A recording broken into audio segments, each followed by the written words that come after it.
তোর মদ খেয়ে দিন রাত ঘুমোনো। ঘরে চার্জার কিছু নাই, ছেলে 2 মাসের মাইনে বাকি আছে, আর গানে হুঁশ নাই, মদকে ঘুমাইছে। খাওয়ার দরমে বিয়ে কে করতে পারছিল সুরে বাচ্চা? ও বিয়ের আগে বাবু সোনা, আর এখন আমি সুরে বাচ্চা। বিয়ের আগে যদি জানতাম যে তুই মদ খাস, তাহলে বিয়েই করতাম না রে পাঠা। তুই বেশি গাঁড় জ্বলাস না, তুই নিজের কাজ কর গা পাঁঠি। নারীকে সমান করতে পারিস না তো কিসের মরদ তুই? হ্যাঁ এখন তো শব্দ আমার। বিয়ের আগে তো ভালোই বলছিলিস একটা তিল দুজন মিলে ভাগ করে খাবো, এখন ঘরে মুড়ি আছে, ওটাও তো জলে ভিজে খেছিস না। আরে নিজের পছন্দ কেন যে বিয়েটা করতে গেলাম?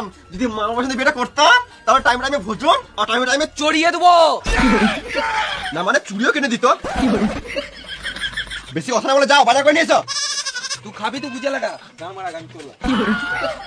তুই তো আমার আসবি ঘরে, এখন দেখাও মজা। তুই তুই রে পাঠা, তুই দেখাও মজা।